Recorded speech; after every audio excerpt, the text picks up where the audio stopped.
Hi, I'm Mina here representing GWAM. We are Millions organizers.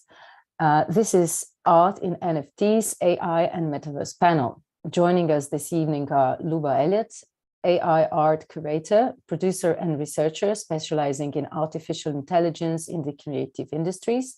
She's currently working to educate and engage the broader public about the latest developments in creative AI. Hi, Luba. Are you there? Hello, yes, I'm there, just turning everything on. Hopefully you can see me now. Hello. Yes, hello. Very happy to have you here.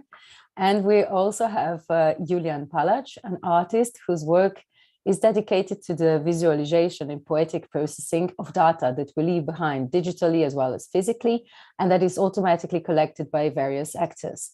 Julian also teaches surveillance and privacy and visual art at the University of Art and Industrial Design in Linz. But today he's here to present a project he's currently involved in called Assemblage. I won't tell more because he will, but we will start with Luba.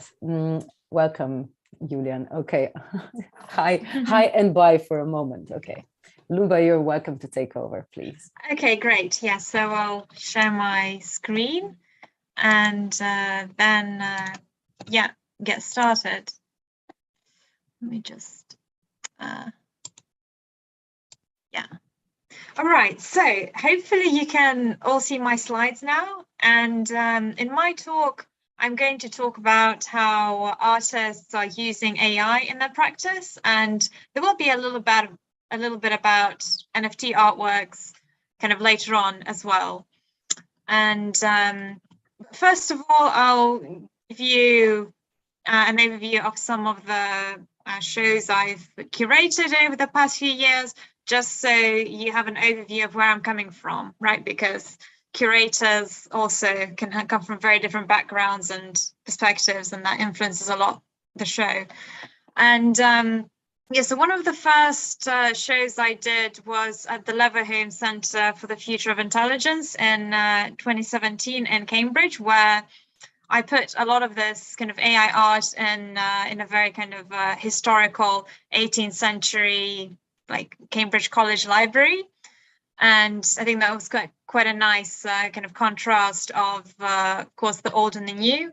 And then I curated Impact Festival in 2018 in the Netherlands, which looked at algorithmic superstructures.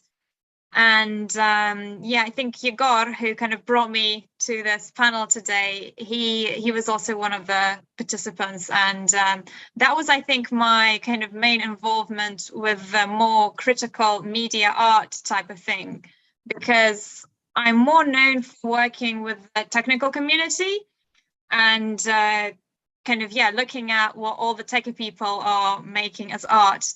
And there is a big conference on AI called NIPS, or now NeurIPS, and I've been running a workshop on it over the past 5 years, where people submit academic papers, and I've also been making a gallery.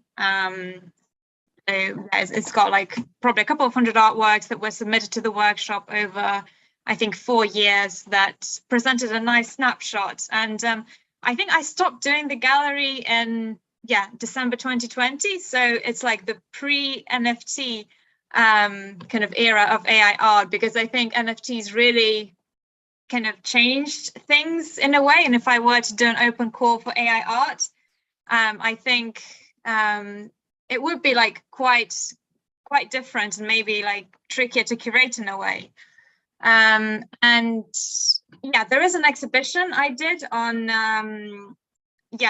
that featured all these kind of AI artists that who made NFTs. And there is a platform called Feral File run by Casey Rias. And he invites guest curators, and I was one of them last October. So I did this kind of exhibition where a lot of my AI artists tried to, I think, mint some of their works as NFTs for the first time. And it was, I think, one of my first experiences on the NFT side of things. And yeah, now I will actually talk you through some of the artists I normally work with and their projects to give you, I guess, more of a background into AI art and see where kind of this field has been kind of doing in the past few years. So my entry into the field was with Deep Dream in I think around 2016. And, so it's this kind of very trippy, multicolored looking technology. And the way it works, like Memo Acton demonstrates quite well. So you have an image, and then there's kind of this algorithm that looks at it and fixates on certain features, and all these crazy colors and shapes come out that weren't initially in the image. So I know Deep Dream is probably really old by now, but it's still one of my kind of favorite techniques, because I do think it's kind of a way of, it is like a case of an algorithm being creative in a way, because, it looks at an image and then it comes up with really kind of wacky kind of shapes and colors that weren't in the original. And I still really like it. And there are artists like Daniel Ambrosi who still use it and make work that's quite aesthetically distinct. So you can see that this is kind of a scene by a lake, I think, and there are some flats in the background. And kind of the Deep Dream technique is it doesn't kind of steal the show here, but it helps to give the image a specific aesthetic. And now Daniel Ambrosi has also kind of made it more like cubist in a way to kind of evolve his style. But I do think he is he's a good example of how you can use some of these kind of AI technologies and in a supportive manner to kind of help you define your style. Because of course, it feels to me that like nowadays there are certain kind of technologies that are particularly popular and everybody's like attached to them, and it does make the work a bit samey in some ways. So it's also sometimes good to maybe dig out some of these kind of older techniques.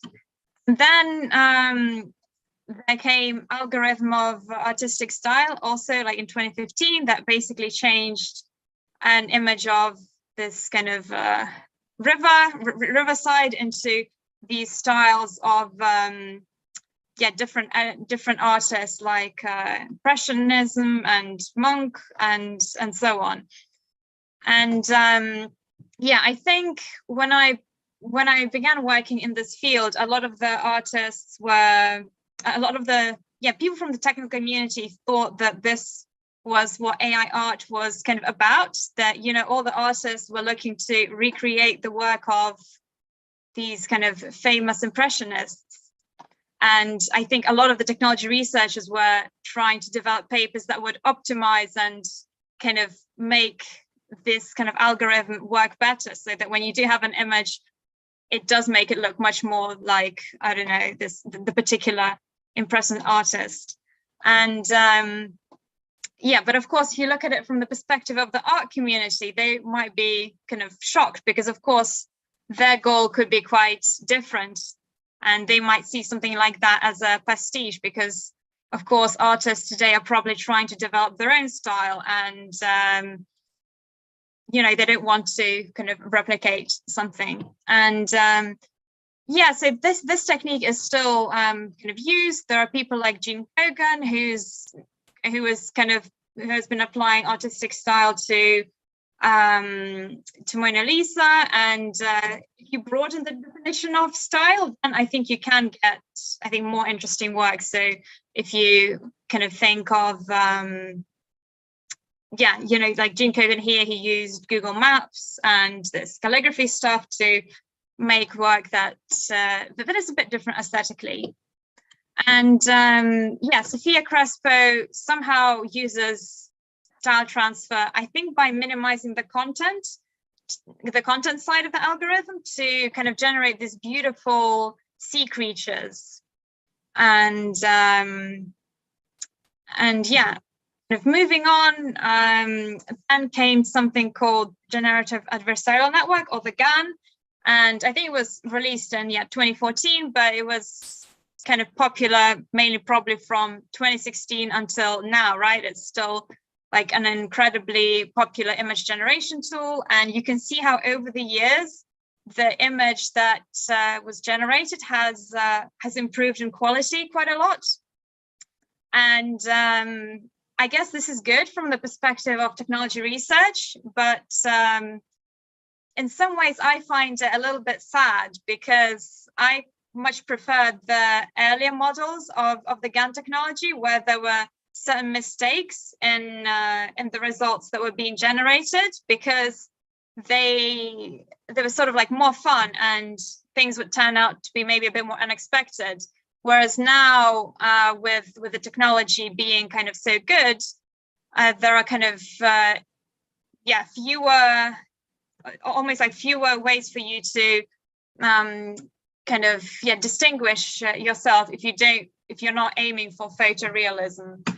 And some artists like Mario Klingemann have been kind of working in this field for a while, and this is some of Mario's work from 2017, where you can still see, like in the middle image, that there's this limb that sticks out, right? And it's the type of thing that happened with the algorithm in the early days, right? It's a kind of a mistake that it was making, and I think projects like these kind of highlight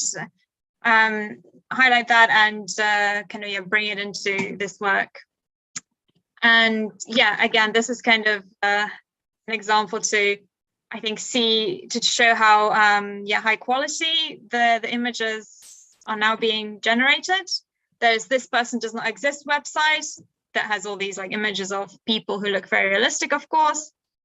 And there are artists like Scott Eaton, who I think combine this kind of high definition photorealistic aesthetic with the earlier GANs that got a little bit confused with the shapes and the placement of facial features. Because if you look at these two images of people, you can see that their body parts are kind of maybe a little bit or too wide in places. And so to me, this is quite an interesting use of some of the earlier features of the technology and in kind of the newer higher definition world. And this project by AI Told Me starts with a really kind of good quality image, and then it becomes much blurrier. And the way this works is that the neurons are being like switched off, and it's almost like a journey back into kind of from the latest techniques to kind of some of those in the early days. And next I have this project by Roman Lipski, which I always like to use as an example of kind of working with technology and making something that's physical and still kind of very fine art related. And Roman Lipski is normally a painter. He often paints landscapes. And then he took this photograph of this scene in LA, and then he proceeded to paint 9 variations of it. So this is kind of his typical style. And then he worked together with technologists to kind of train this AI system on his images and generate a response kind of based on his drawing style. And this is kind of what came out. So you can kind of recognize the initial scene in parts, but and also Roman Lipski's style, but you can see that there are more colors in the image than Lipski normally uses, and it presents a bit of a departure from his style. And what Roman Lipski proceeded to do was to draw 16 more images that in response to what you just saw, to showcase his kind of ongoing style evolution. And then again, these went into the machine, and this is what came out. So as you can see, it's quite different. It's kind of very abstract. The colors are kind of all over the place. And yeah, so this was Roman Lipski's response. And if you kind of compare the two, right? So the images in the beginning which were like quite realistic and almost kind of monochrome, to the image at the end, which is very abstract, and kind of all of these are still kind of physical images, right? And AI was being used here as a tool to kind of to see how you could evolve the style, or to get another perspective that is kind of rooted in how you typically work, but from a very different angle. And yeah, I think it's a great project.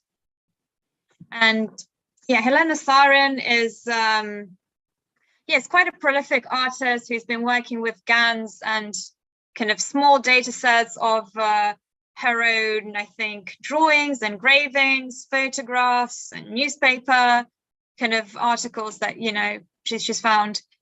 And yeah, she's been working, I think, for a number of years now, and she also does kind of make NFTs. And yeah, what I like about her work is that her style is very distinct, because she combines all these different mediums. So for example, in the image on the right, you can see kind of some remains of like photographs in the background.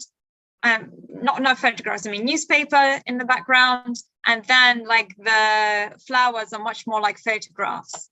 So it's quite a different aesthetic from what is generally happening in AI art. And Anna Ridler is another artist who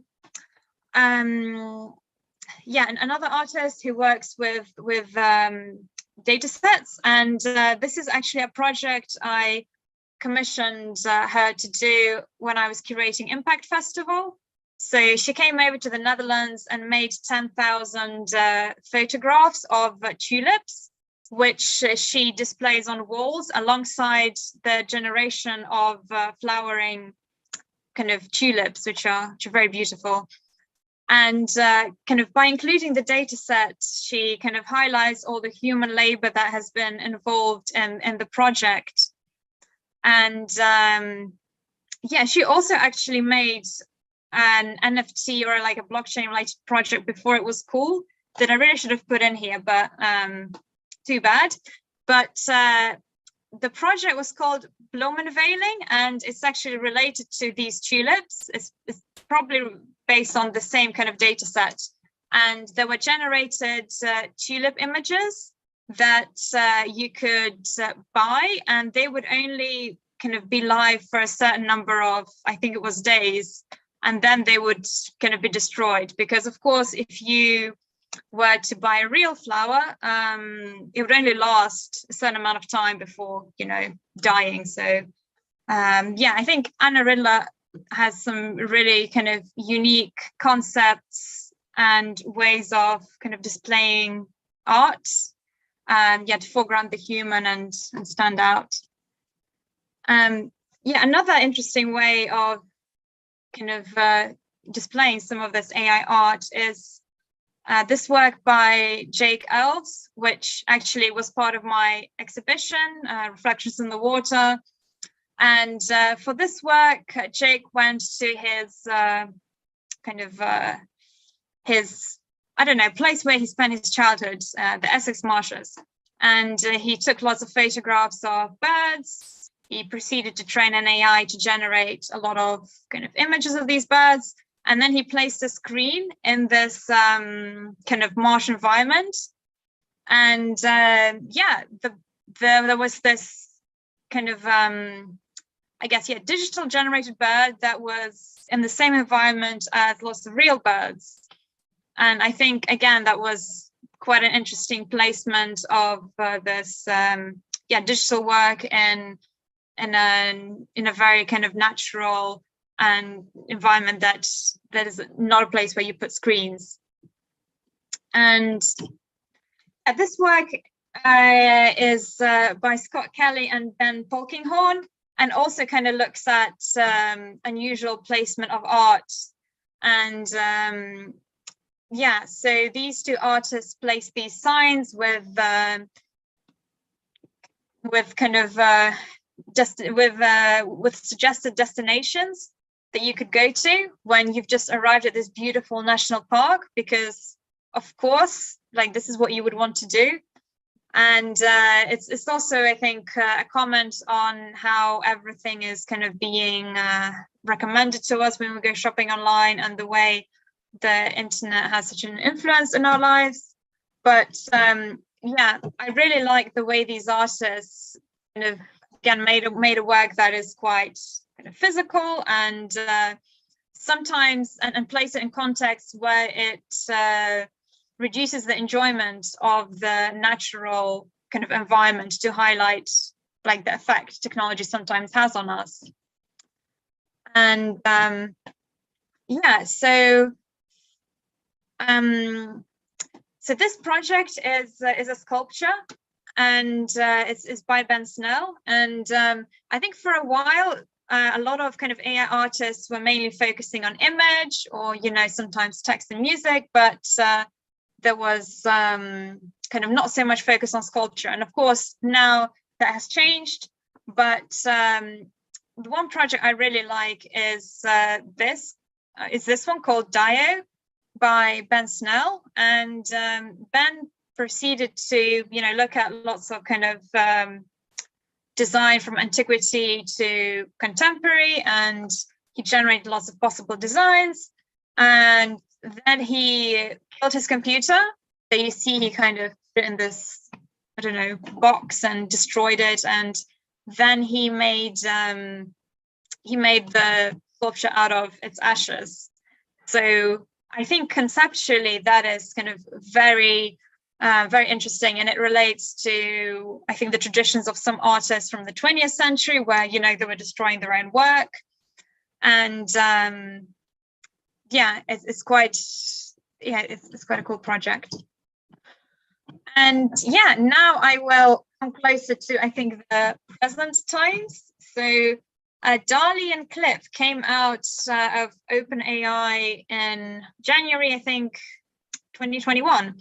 And yeah, so they are basically about kind of generating images from text. And I think if you're interested in AI art, you probably would have come across them, because I think the past year or like over even longer, like, artists have been really kind of playing with these tools to create images. And we had Memo Acton right in the beginning of this presentation, and I will include him now again because he made a follow-up kind of video to his kind of initial kind of deep dream video. Now it's made with clips. So, and it sort of highlights how the aesthetic works, which is, of course, kind of should be, I think I included a slightly blurry version, but it should be high resolution, and it should kind of give you an idea of how clip works.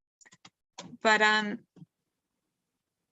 yeah, I'll use some of these images instead. So Xander Steenbrugge is one of the artists working with clip, and these are some of his images, which are kind of incredibly detailed, and they feature these kind of imaginary scenarios of I think these kind of crazy woods, or these kind of crystal structures. And I think this aesthetic is kind of very commonplace now, and a lot of artists have been making this type of work. Also, I think you will find kind of whole categories for clip related NFT art on all these different platforms.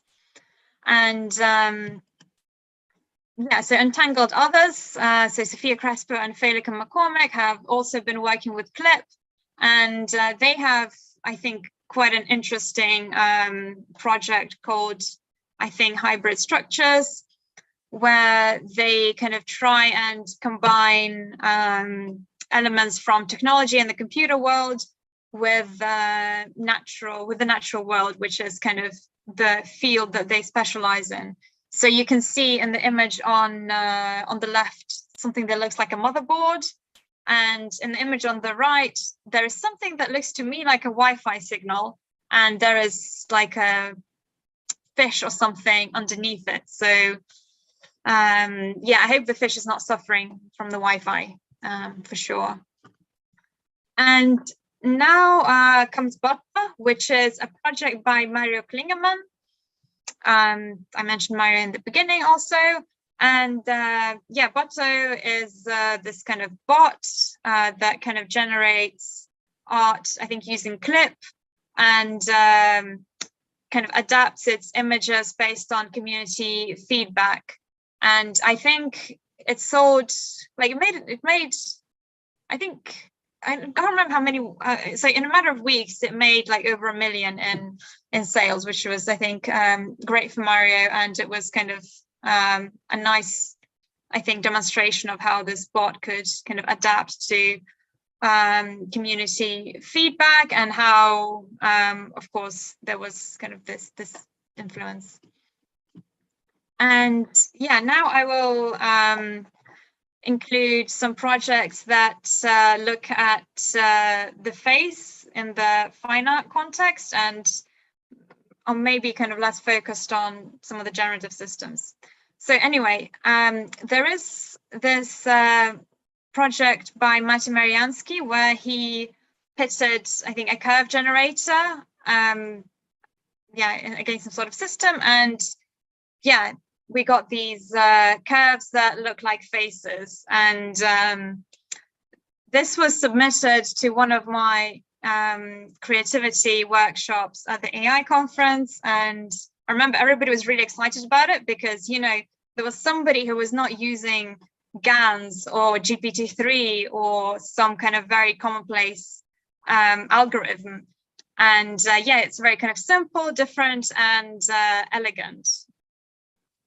And this project by Shun Sung Baek Kim Young Hung is also, I think, quite interesting conceptually, because these two artists, they asked portrait painters to work together with a facial recognition camera that was kind of looking at what they were painting. And the camera must not detect a face, right? So if a face was detected, then the artist would need to kind of change something in the image.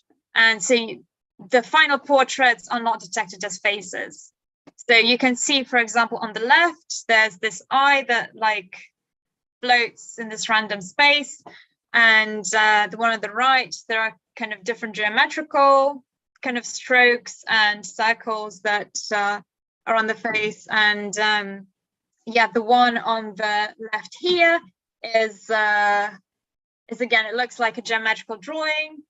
And the one on the right, yeah, just has no facial features on the face.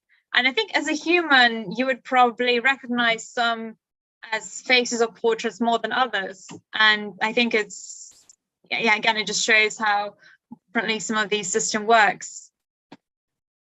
And yeah, Tom White also has some kind of interesting work that is related to how image recognition works. And the image on the left is supposed to be a starfish. So if you showed this image to most of the image recognition systems, they would definitely think it was a starfish. But of course, if you show it to a human, they might not think that, right? Because certainly I would expect a starfish to have lots of, I don't know, like legs, like sticking out, right? And not be a semi-blob. And yeah, so I think Tom White also like showcases how the perception between humans and machines can be kind of quite different. And yeah, so Kirill Benzi has a project called These Are Not Flowers, where there are these images of not flowers being generated. And next to the image, there are all these kind of different categories like guinea pig, bell pepper, and strawberry, saying that these are kind of what the what has been identified in the image. But of course, to us, it might look like a flower. And yeah, this project looks at the way you can erase certain aspects of images. And Nofal Javazir is an artist from Saudi Arabia, and of course there were lots of, I think, colonial style images that were initially taken in her country, and there were much fewer images kind of taken by her ancestors. So she wanted to kind of erase the colonial, the British perspective, and to include only that which is from her, from the peoples of her native country. And so you can see that some of these are just kind of empty images, and another one has part of the image empty. So again, it's quite an interesting use of technology. I think this is, it's probably my last project. So I hope this was kind of inspirational for you, and I hope, it will give you kind of some idea of what has been done in the AI art world over the past few years, and it might inspire you to use some different tools if you're interested in working with AI, because of course now Clip is the most popular, but if you look at kind of some of the older GAN models, or Deep Dream, or also genetic algorithms or different other tools, then you might make work that is kind of a bit different to what everybody else is doing. So at this point, I will probably hand over to Mina. Yes, thank you, Luba. This was so informative, and our Discord channel is already exploding with questions. I do, of course, invite everybody else who is watching this to join us on Discord, Fair Data Society server, to post any questions and engage in conversation there. But before we go to these questions, I'd like to first give the floor to Julian to present his project, and then we can dive into the questions and debate this further. Julian, are you ready to take over? Yes, just let me check a second for my slides. As I'm on the cell phone, it's not so convenient than from the computer. Just a second there. I need to go through every photo and select add to slide, add to slide, add to slide, add to slide. But it's not so many slides. Don't worry, 25, 26, almost there. Okay. And this is this presentation was done in only very short of time, so I hope don't be mad with me that if things are a bit improvised and so on and so forth. Yeah. So I hope you can see everything so far. Okay. So we'll start. Yes, it all looks great. Super. I wanted to start a bit with my artistic practice, what I've been doing the last couple of years, to give a bit of a transition on how I got to this current NFT project, which I've been working on with two colleagues since November, and we launched a month ago. Yes, what you see here is like a tower of parcels, and indeed I was in the last year discovering on how this whole world of parcels and things we send around the world is looking at the aesthetics of it, the iconography of it, and apart from that, I also was spying on that space where I would send a parcel of mine, in this case from my studio in Vienna, to this exhibition space here at the Forum Stadtpark in Graz, with a hidden camera and microphones and sensors for GPS, for the magnetic needle, for magnetometer, and also for acceleration. And with the basis of this data, I did the whole exhibition. Yeah. And the centerpiece is this big display with the video inside, where it shows the more or less uncut footage of the traveling of this parcel, which starts in Vienna, where I go to the post office and enter it to the inside the inside the machine to get the parcels to, and then like images like this. I don't have a video, unfortunately, here. You would see how this parcel is traveling, in this case, through half of Austria, gets scanned at different points, gets loaded into trucks, gets unloaded from the truck again, and at some point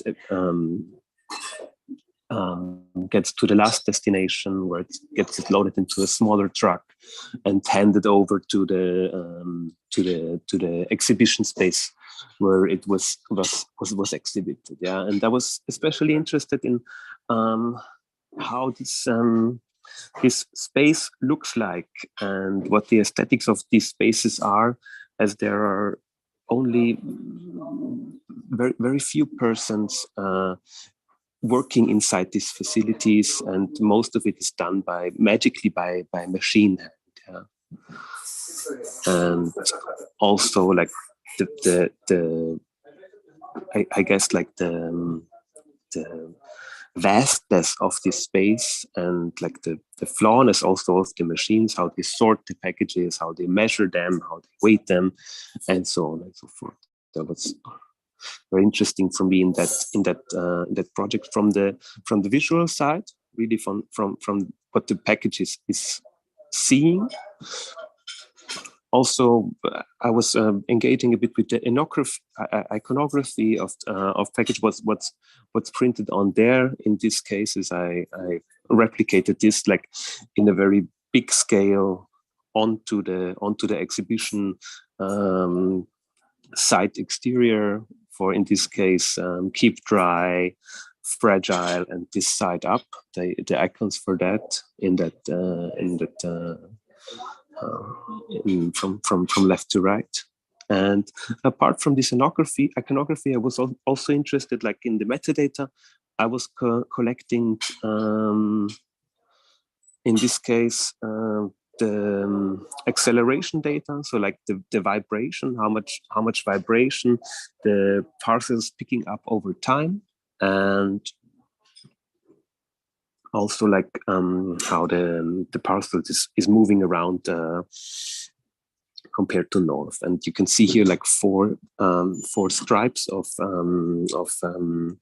white paper, where there would be like a seismographic diagram, which is read from top to bottom, from left to right, where you would see like where there is parts like or like times where the parcel is like very still, times where the parcel is traveling, maybe in a truck, maybe traveling on lanes inside a facility to be sorted.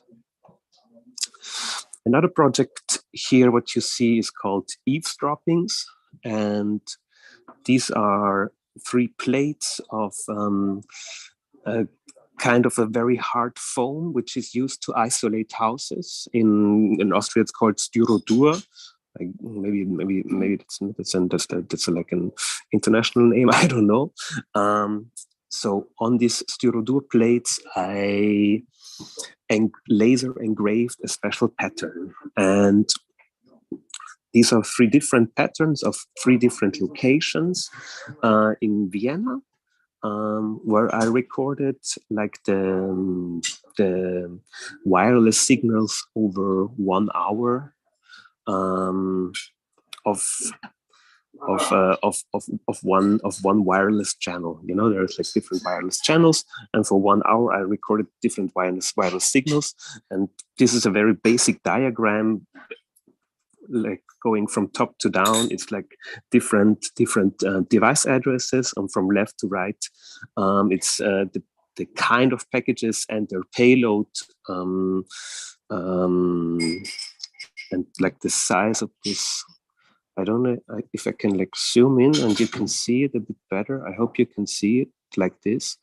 So like a horizontal line would be more or less one device, or a MAC address of one device. And like the different sizes of these dots represent the different packages, how much data was sent. And although this data is encrypted, you could still like get the feeling on like how much under quotes internet, how much network traffic the user was doing over time. And engraving this into like a building material, which is used like to isolate houses, like to isolate from the cold, like to keep something out, to get something, have something in. Was for me especially interesting to use that material for a project which, for signals which penetrate these spaces, where I can pick up on the signals of my neighbors, of like, maybe also like from people several flats away. So this was like, I think, Saturday morning, Friday evening, something like that. There is some variations in that as well.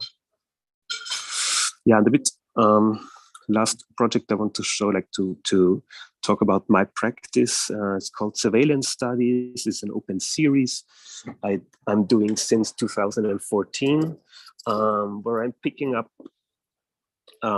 locations of surveillance cameras, and from these locations doing my own recordings. In this case, this is a street crossing in Vienna, very prominent street crossing in Vienna, where I'm doing short recordings, and these recordings are then analyzed with the algorithm called optical flow. I'm sure the tech-savvy users of you might be familiar with.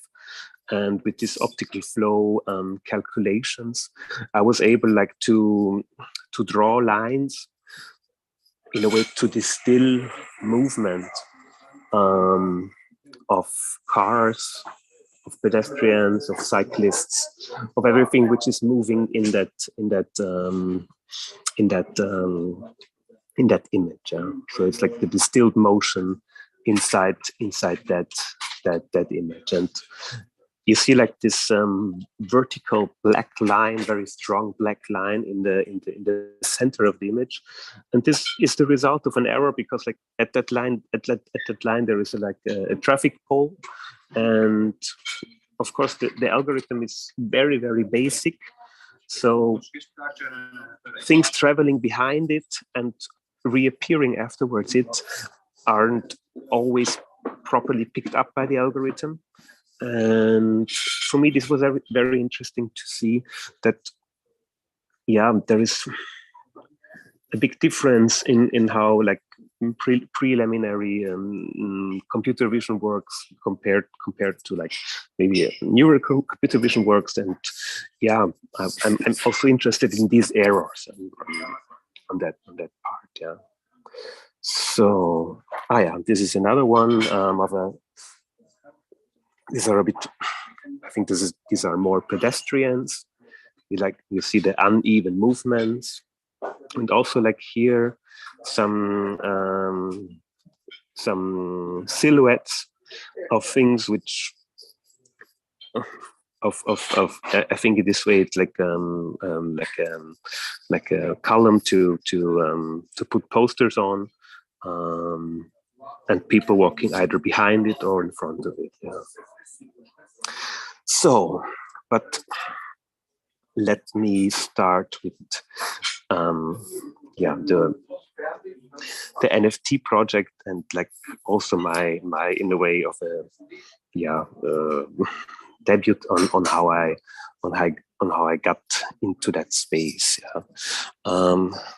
for me, I've been engaging with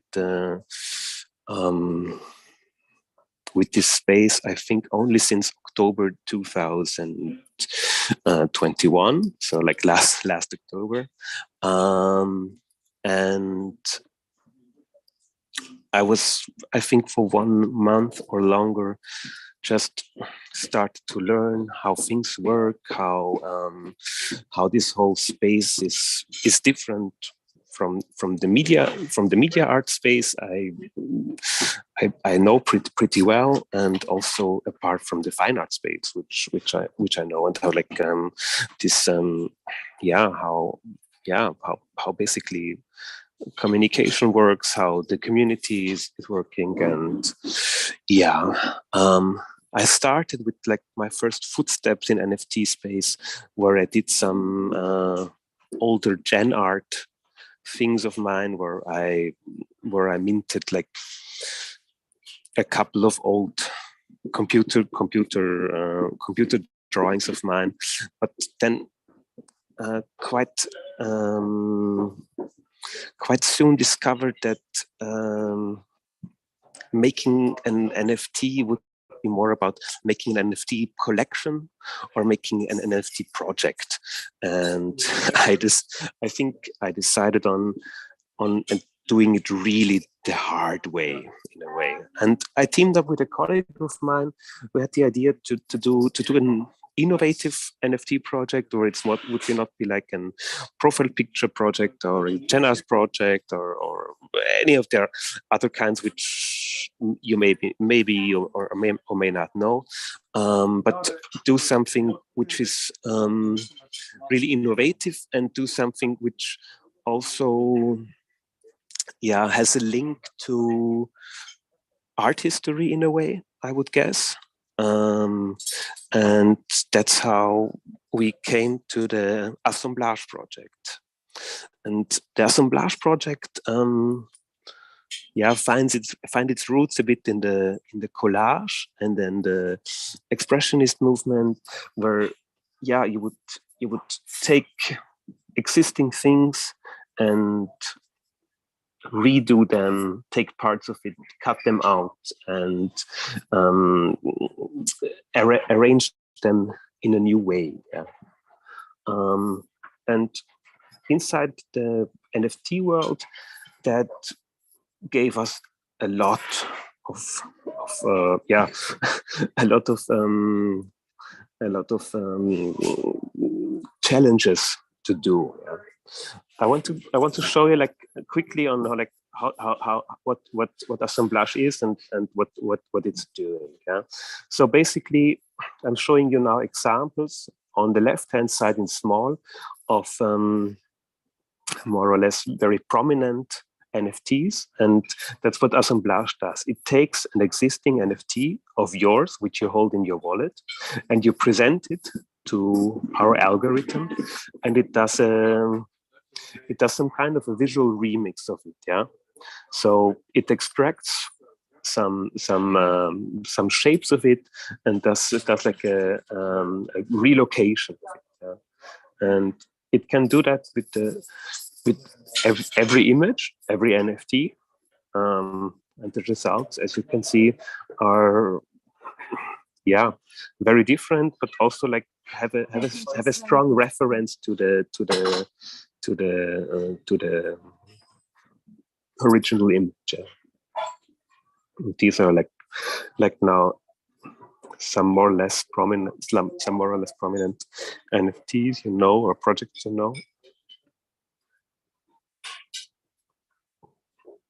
So, and of course the colors also like most of the time match up, and you can see like lots of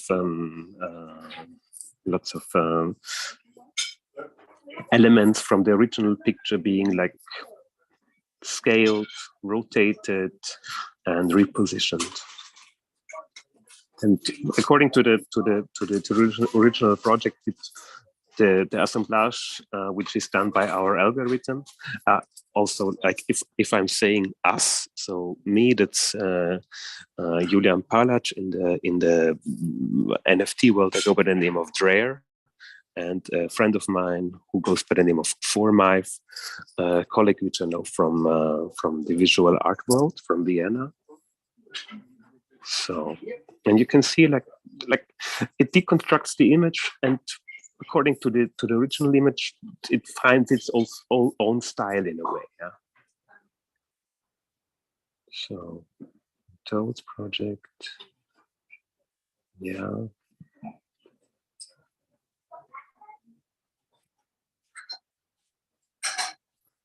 That's a Bored Ape. Yeah. So you can see it's like always somehow the original NFT like explodes to a new one. Yeah.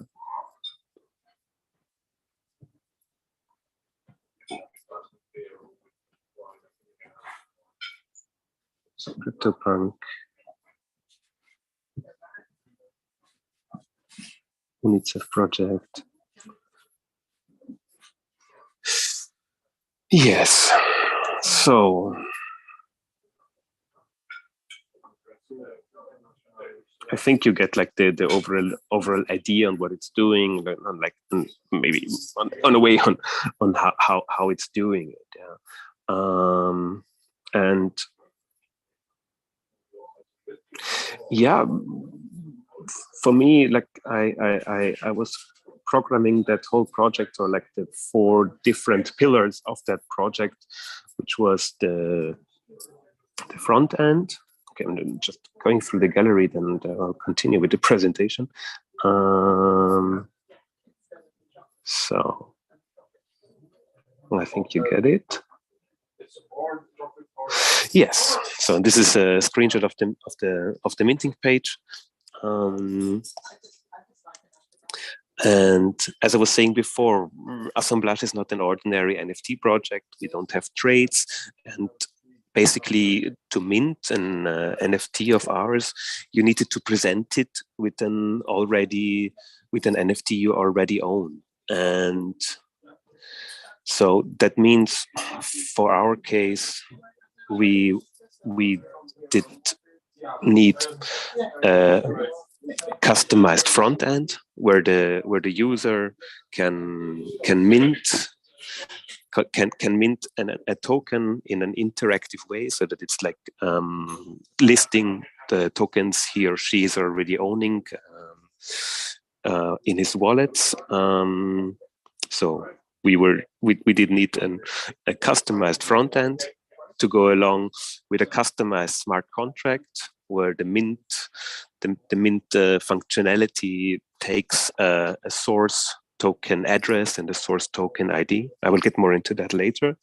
And then apart from that, we would need a backend, excuse me, where then the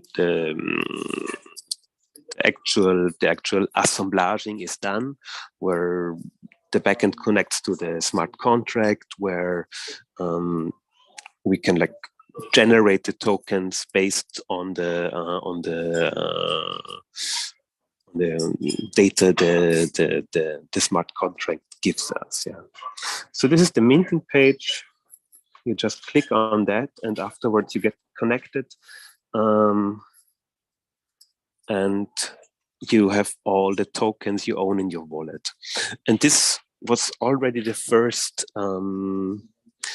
big challenge for us, to display all of the tokens you own, which is not an easy task to do, because basically NFTs are like some IDs in different smart contracts. So what we needed to do first was like somehow to gather that information. And in our case, we had a third-party API service from Moralis, where you can give Morales an wallet address, and it would give you a list back of NFTs which the address is holding, and they aggregate that data from like basically indexing blockchain information. Yeah. Okay, so like the first challenge we had like was to display these images, yeah, or to display the tokens you own, yeah, and afterwards, the second thing what you do if you select an NFT. Okay, this is like we also built in like a search function to be able to search inside your wallet. Maybe you have a very, very big collection, and just to go by name to search for that. Exactly. And when you like pick an token to reassemble, you end up with this. Exactly. In my case now, it shows 0.0 ETH because I have still some freeloader addresses, but usually it goes for 0.08 ETH. And if you press on mint, you basically send that information with the minting function of our smart contract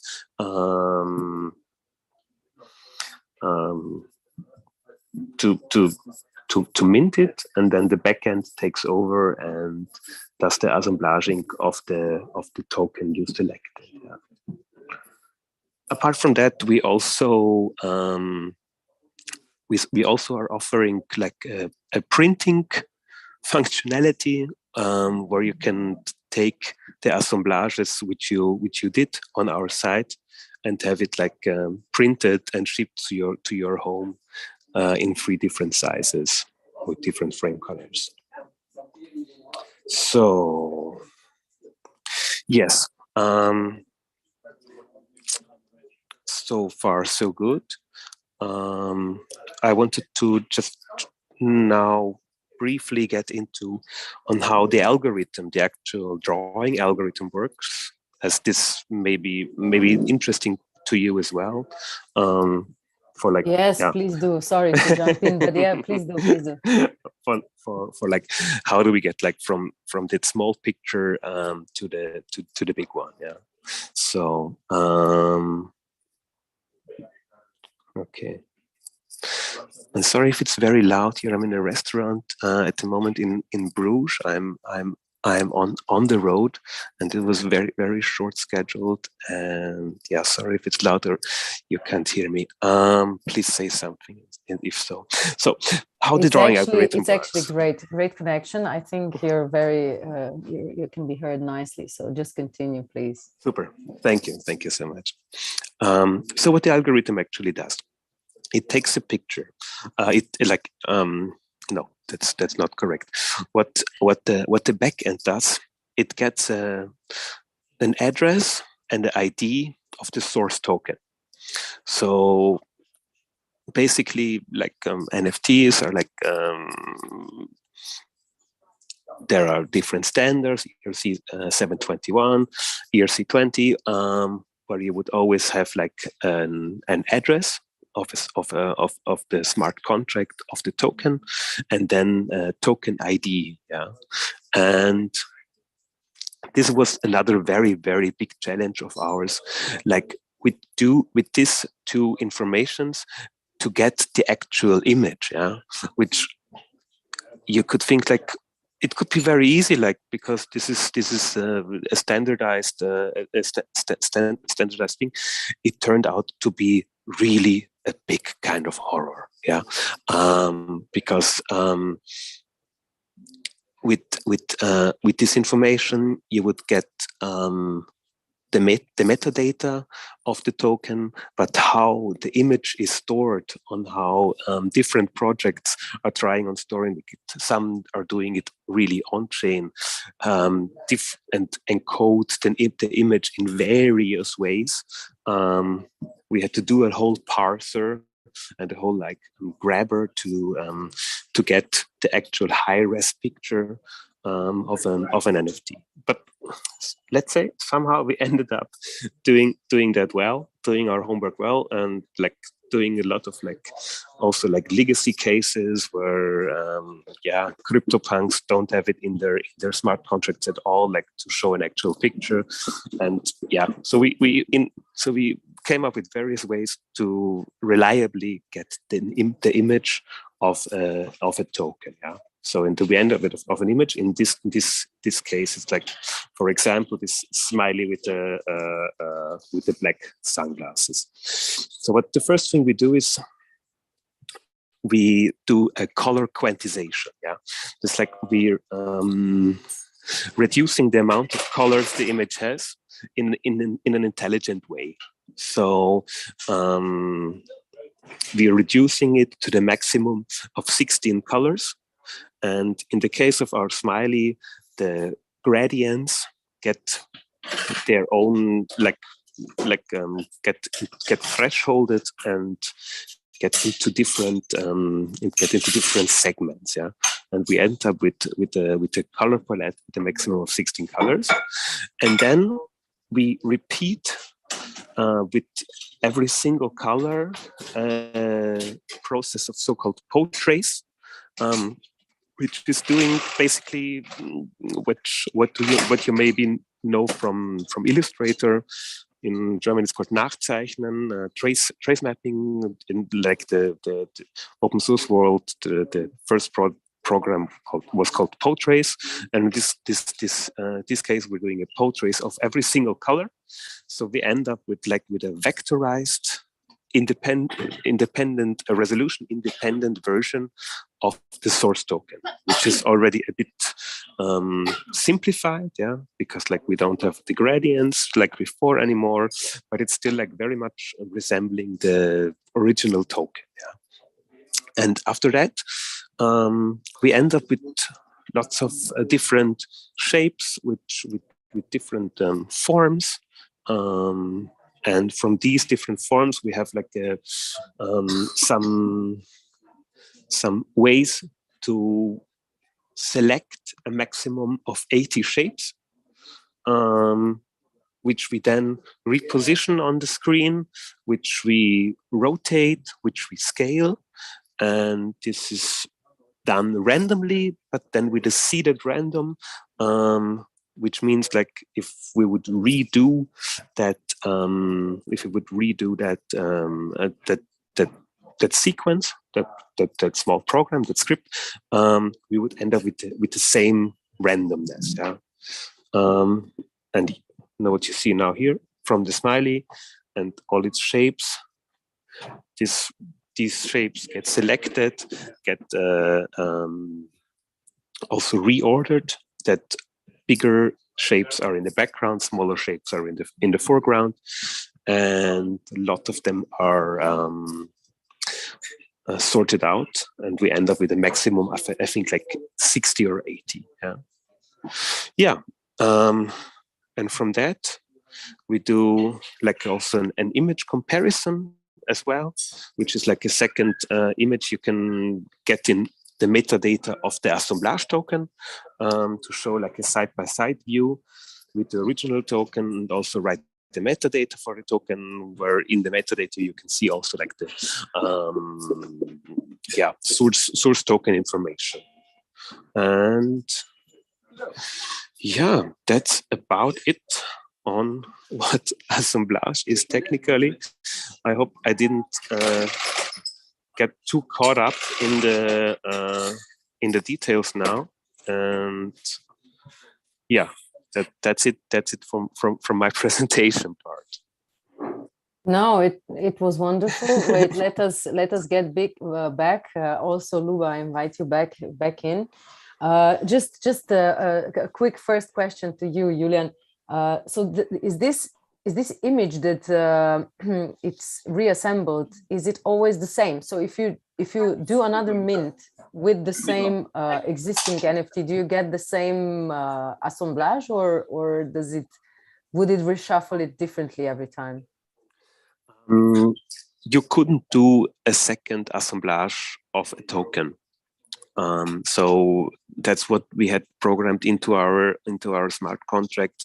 If it's done once, maybe you have a token, you're assemblaging, you get the assemblage, and you sell the original token, and the new owner tries to do another assemblage of it. It's not possible because they would be linked in the blockchain forever, and it could only be done once. And if it somehow would be done another time, it would also result in the same image. Yes.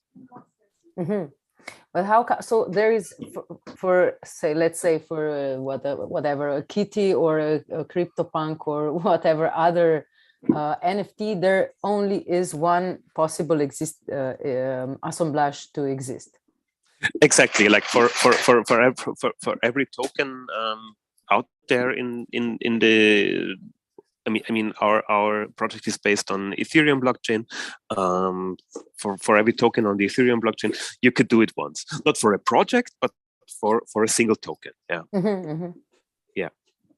So like for every CryptoPunk, for every Toad, for every CryptoKitty, you could use this token once and then get an assemblage out of it. Yeah. Okay. And another question from the audience is posted: does assemblage inquire if the owner of the NFT has a right to create a derivative work? Sorry, I didn't get that. Okay, so does assemblage inquire if the owner that wants to mint an assemblage, so the owner of an NFT, has a right to create a derivative work? It's a tricky one, but no. In a way, of course, we don't check that if he has the right to do so. We just check if he owns the actual token. Yeah. Oh, so that is checked. So it's not like you can cheat your way with basically a JPEG of an NFT. So not really owning an NFT. No. It only goes with the source address and source token ID of an existing project. Of course, like you can mint another JPEG, but then it wouldn't be the same, I guess. No. Yeah. Mm-hmm. Also, it wouldn't be linked to the right source token, right? In your experience, do the new owners of these assemblages hold on to them? Or is there like a secondary market? I mean, like them minting, and then if you go to the page, can you only mint an assemblage if you have an existing NFT in your wallet, or can you buy an already existing assemblage? Am I clear? Yes, you're clear. Okay. So for us, there would be like a theoretical secondary market, but I don't think. I mean, we didn't sell a single piece on the secondary market for first reason, we didn't mint out yet, and second reason, we don't have any trades. So it's like assemblage is like to flip as a project, not very interesting on that end, on that side. And on the other side, yes, I guess of course you could buy assemblage on the secondary market, but I think the beauty of our project is that it is linked like to another NFT you already own, and you maybe have a connection to. You maybe have of course a history with, and from that I think we are not interested. It wouldn't be really interesting to sell that piece again, maybe on the secondary, maybe not. I don't know. Well, I am asking this because this project seems to be also like maybe unintentionally addressing what I think is very closely connected to the whole arts and NFTs as we saw it in this last year, which is one is like creating scarcity, collectibles, and basically not as much focusing on the actual art that is being sold as NFTs, but on the collectible aspect, like the resellable aspect of it. So is that like an intentional subnote to this project, or is just basically a collateral of the idea? Yeah, resellable in that way. I don't really see our project in that area. Yeah. Because for something to resell, for something like inside a collection to have more valuable and less valuable items, you need to have some kind of traits, to have some kind of scarcity, and we decided against all of these aspects. Mm-hmm. Luba, do you want to join in the conversation? Do you want to ask anything to Julian? Otherwise, I have a bunch of questions for you here. I don't think I have any particular questions to add, but yeah, if there are some, I'll answer. Okay. Can I just ask first, okay, we got this question. To create AI art, artists write algorithms not to follow a set of rules, but to learn a specific aesthetics by analyzing thousands of images. In last year, a class of algorithms called generative adversarial networks, so GANs, you've mentioned that, Luba, I think, yeah, became popular, where one side generates images and another side is learning. Then neural networks change roles and the process is repeated. Could this exchange of roles be called curation? Yeah, I guess interesting question. Yes, I guess you're looking at the two networks, right, that make up the GAN, the generator and the discriminator. So the generator is trying to kind of make the images that are as close to the original training set as possible, and the discriminator tries to figure out which images are real and which ones are fake. So I'm not sure I would call it curation, really. It's more like, but it is judgment of some way in kind of looking at the images and determining whether their standard is high enough.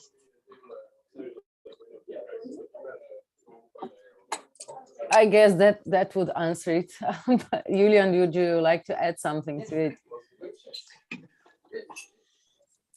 I have too little knowledge in GAN to be answering that. I'm sorry. Yeah, I just wonder, because there's a whole debate on this. And okay, next one up, if we just go through questions first. Generative algorithms can produce images that surprise even creators. Can these deformed outputs be called art? Are they deformed or intentional? Deformed output, that sounds a bit negative. Yes, it does. Yeah, it does. I agree, but here's the question. What would you say? It depends how you look at and define art, right? So, I mean, if you look at if you look at art in general, there is a lot of it that is deformed, right? So I certainly, when Mario Klingemann or other AI artists kind of, make some works with GANs that look at faces or bodies, they get told that, oh, it's similar to Francis Bacon or Egon Schiele. So, to these artists from the 20th century that also kind of deformed human bodies. And yeah, I think art is very broad, and it is kind of depending on what you want to achieve. So certainly, I think personally, I find it more interesting when, you work with these kind of algorithms and they come up with sometimes results that you don't expect. And I guess now there are plenty of tools that can kind of help you also achieve almost kind of like photorealistic generations. But I think, as I mentioned before, I find them kind of boring in a way because, kind of there is kind of no, there is nothing that kind of distinguishes them from all these other perfect images that are either kind of yeah, they're either photographs or kind of generated by other artists. So yeah. Yeah, and now we already ventured into the field of the next question that I see posted here. So it says, many are skeptical of AI art, and some critics find art produced by AI boring and dull. Perhaps critics are correct, and AI outputs are really just advanced imitations. But isn't it about the creative process, one that involves an artist and machine collaboration, also art? Yeah, so I think if you would ask most of the artists I mentioned, they would say that, you know, it's not just the machine kind of making art, like they are very much involved as an artist, right? Because they make a decision to kind of work with an AI system, they pick a data set. I mean, sometimes they even kind of make their own data set, like, you know, Helena Sarin or Anna Ridler, and then they kind of pick which system to kind of train to train the images. They pick an algorithm for the training, and then they also kind of tweak the parameters and work with that and do the kind of the final curation. So even, you know, this kind of simple digital image that is AI generated is still kind of normally undergoes quite a lot of work. And then a lot of the artists I have mentioned, their work isn't just like an image, right? Some like Roman Lipsky, it's more of a physical painting that and the process of the exchange between human and machine that he highlights. And, you know, other artists, they can also make sculpture or so I think a lot of the examples I showed highlight how it is like a question of two parties, the humans and the AI working together. Mm-hmm. I mean, when you mentioned Lipsky, he's basically looking for this response, and he's responding to a response, and you know, this chain can go on for as long as he basically wants. But is this some kind of are many artists maybe looking for some kind of a communication? Is this because it's called artificial intelligence, and then there is this intelligent aspect to it, that we don't perceive this as a tool, maybe so as much as a subject?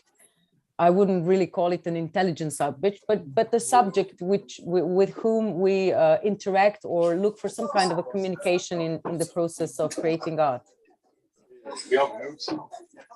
I mean, would you say that this is the case with this artist that you mentioned?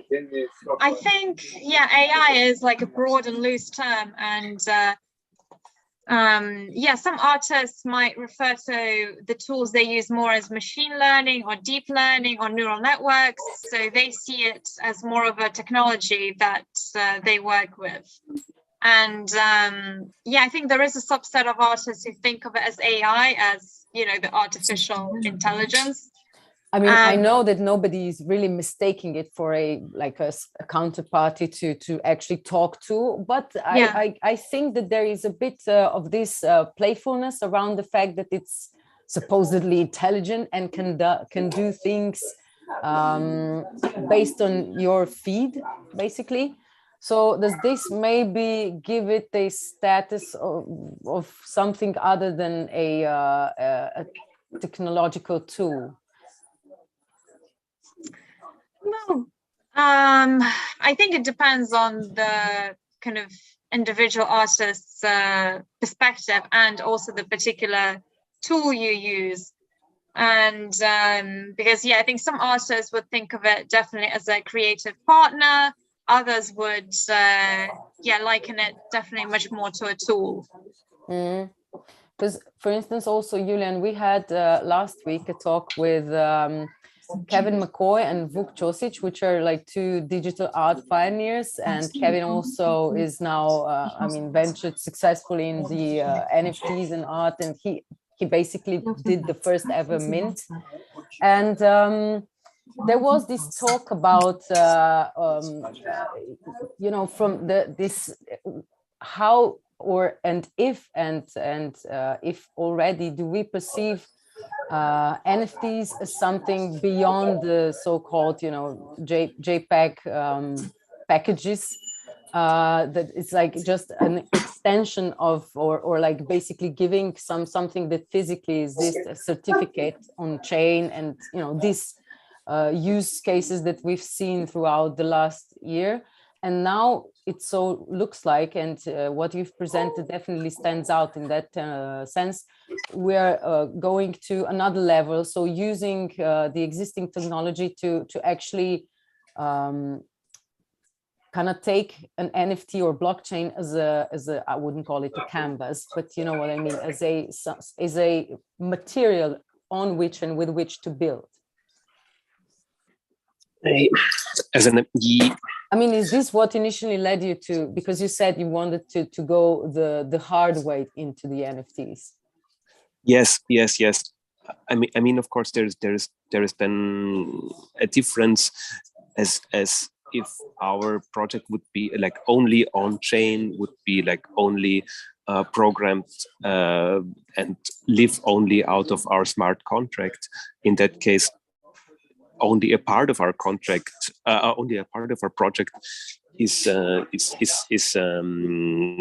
the chain. There are several parts which are not on the chain, but a very, very important part is the one of like which token belongs to whom, yeah. And that's what is especially for me interesting in the NFT world, in the whole crypto world, that this basic concept of property is back in the digital area. It's like in a way solved there, yeah.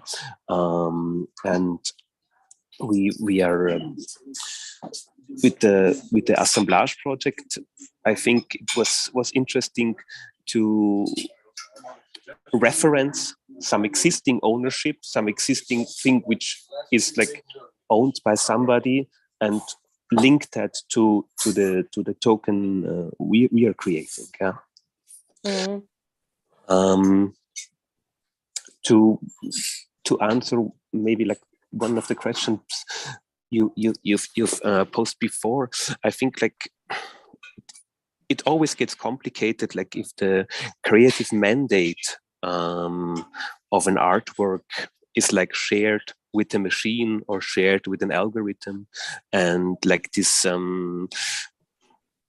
hard-working labor artist is in a way questioned, or is in a way has tools to develop his or her art.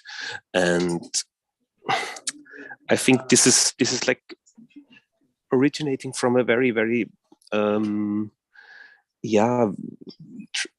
traditional idea we have of art, that it has to be by the artist, that it has to be done with a lot of like laboring, and like that we get to that image. Yeah. Well, but I guess we kind of stepped out of that frame with, I hope so. Early, I hope so. Yeah. Well, with early conceptual art, and I mean, exactly. the whole previous century was actually going this way. Yeah. I mean, I know that of course, for people that are not so much in this, there is still this prevailing, I agree with you, idea of an artist as basically a craftsman, or yes, however we want to put it. Yeah. Yeah. But I think that question already several times again pops up in terms of AI, where you would say like, but you don't know what is the resulting image, and you don't know like, but there is so much. What is the work behind the work? What is like how is the work developed? Yeah, which is all part of the artwork, in my opinion. Yeah. Okay. We have a set of questions here going to this. So here, okay.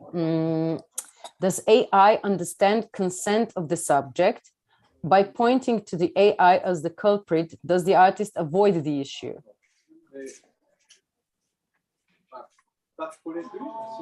Luba, you're smiling. Is that for me? You want to take it? I don't know, it's quite I guess unusual question. Yeah, I don't know. Yes, I don't think. Or I don't know. Some artists just blame everything all on AI. And yeah, but I don't think AI kind of really understands consent, right? Because you have like all these images that the artist kind of chooses to use to train the AI, and the AI just does the job, right? So we haven't really reached the point where you have AGI who has kind of this consciousness to, make decisions.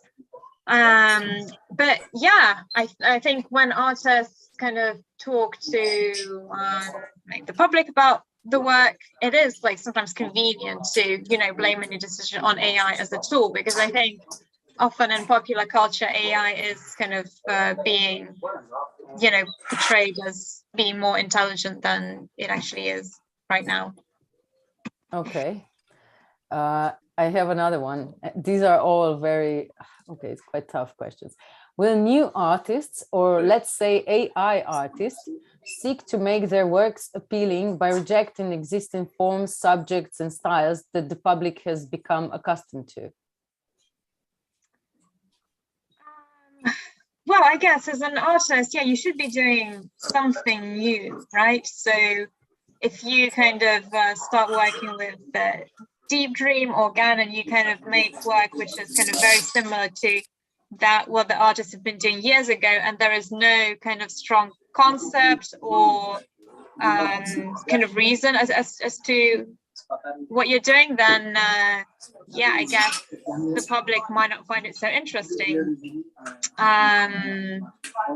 But yeah, I think you could try using the tools and kind of forms of art that are kind of popular now, but also look at some of those from the past for inspiration. I think, yeah, it's all about kind of figuring out what you can do that would be different from what everybody else is doing. So I think if you're working with clip right now, which is really, really popular, you have to figure out, okay, what can you do that's like really, really different, and either like on a conceptual level, or kind of figure out how to maybe process the aesthetics. And I mean, ideally you would also like look at other tools.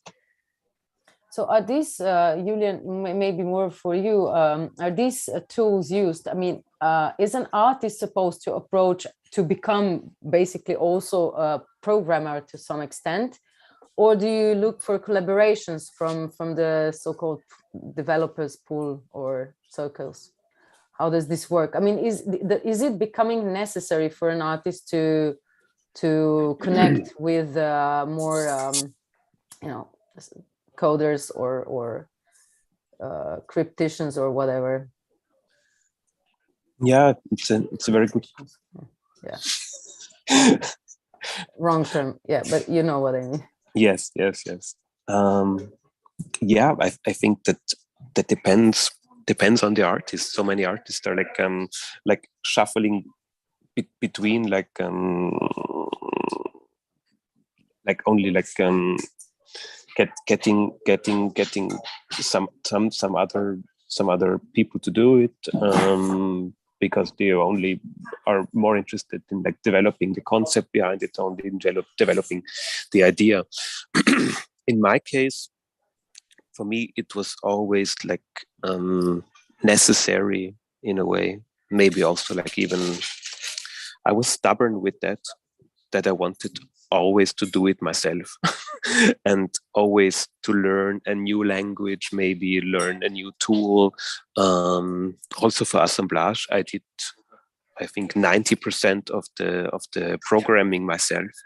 I learned Solidity over the last 2 months, because for me as an artist, this is also my expression. That for me, it's like essential to know these tools and to be able to use these tools. And yeah, the way I'm writing my codes, the way I'm doing some algorithm all defines how the final result looks like, and this is for me all part of the artistic process. I thought so, by the way you were describing the project, but yeah, is that like a predominant way to do it? Like, do artists in general, when coming to, or like, either they decide to work with AI, or do it themselves, or stay out of it, or is there like, oh, I want to do with AI, but I don't want to go into like learning Solidity and everything, and do it from forefront to back end? I think that always depends. Like, and in a way, we have to engage with the technology, and in another way, I didn't program all of it myself. I used libraries, I used like other tools made by other people, made by much smarter programmers than I am, to make it easier, and of course it would mean like just another step back from that, have another intelligent person to realize your idea or to realize your concept. Also, if you're a sculptor and you want to do a bronze, you also have to have like somebody to pour that metal into the form, right? So it's always, I think, a very, very, very thin line on the, like, where do you as an artist say that you stop taking control in a way, where do you say it like, okay, that process is out of my hands, I did the best I could, like to draft on how it should look like in the end. In my way, I love learning new things. I love learning like getting in a new genre, getting in a new field of technology. Also, like to be able to navigate inside that. Luba, maybe for you, can humans tell difference between human-generated art or AI-generated art? Sounds very simple. I'm sure it popped to many people's mind, but what would your answer be? Well, I'm presuming a human asked this question, right? So, absolutely, yeah. There lies the answer, would you say? Well, it also depends on the art, right? And I remember, I think there was a project by Ahmed El Gamal, who used, I think, maybe a data set from Art Basel or something, and he was kind of generating abstract paintings. And yeah, for some of those, it was sometimes tricky to figure out which one was kind of AI generated and which one wasn't. So I think it depends on the type of artwork, and yeah, the human is still involved in the AI one normally. So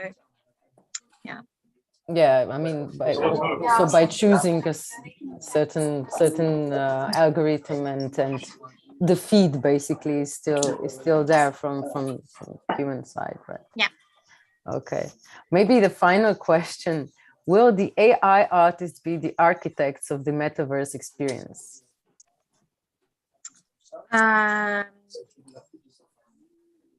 Well, I'm not sure. It depends. Yeah, it depends kind of if AI artists want to be part of the metaverse, right? So not all the AI artists I mentioned, not all of them kind of work with NFTs, or particularly on a regular basis. So clearly some of them, have more interest in doing other things. And I do feel kind of with the start of NFTs, there's a whole kind of different group of people that has entered the field from kind of very different backgrounds with kind of quite different, I think, goals and artistic styles. And it's likely that they will be quite involved in the metaverse. But I also expect, all the other kind of typical players to, like, all the like tech companies, all the other places like that, to be very much involved in kind of making its experience. What would you say, Julian? Yeah, to be honest, it's in a way, correct me if I'm wrong, that's two different fields. Yeah, the metaverse, NFT space, artificial intelligence, machine learning, and Yeah, as already been said, I think this, this could be a collaboration, but in a way, it's not bound to be, because as an AI artist, I couldn't be interested in the metaverse, in NFT whatsoever at all. Yeah, and since I want to print the images I generate. I want to distribute them digitally, but in a different way, in a centralized way. Also, like, I think on the metaverse side of it, and also like what the definition of art is inside the NFT and metaverse space, is something quite different, yeah, in my opinion. Yeah. Mm. By the way, okay, we always, because we are very close to always to the topic of storage and decentralized storage, where and how do you store the metadata? I mean, the new pics, and what happens if well, I guess this doesn't really influence the assemblage, right? If the original, I mean the original assemblage, you mean? Yeah. Yeah. So now we, till we're minted out, which hopefully will be in a few years, we will have centralized metadata, meaning that like the metadata and the images are stored on our servers, because of the way our smart contract works. And like after we minted out, so it's not possible to have new assemblages, we will transfer that to decentralized storage like IPFS, or Swarm. Yeah. I just want to say, why minted out? Why what is this? Did you said yourself like where and how is assemblage minted out, or is it something we have a total supply of over 7,000 pieces, and until that, our servers like need to process every mint, and need to process like to get the source token, to have it assemblaged in the way I explained before. And this is something way too complex that it could be done on chain, that it could be done inside Solidity, inside a smart contract. Yeah. So like till we mint it out, we need like a back end to generate that token after it's minted, right? That's really interesting. Cool. I thank you both for the insight. I try to follow Discord honestly with one eye, but there is just so much of conversation that I cannot go through, and I don't want to be browsing now live and popping more questions. So I would really kindly invite you to join us there for the so-called after panel talk. I'm also sorry that Igor Kraft is not here with us today. He was announced. He absolutely couldn't join us for various and many personal reasons.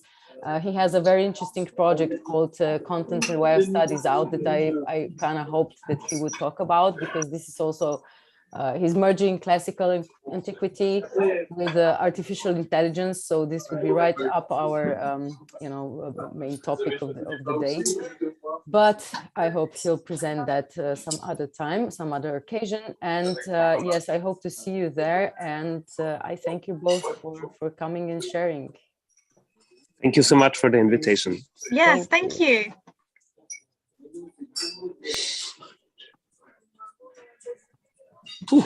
Hello? Okay. That's it?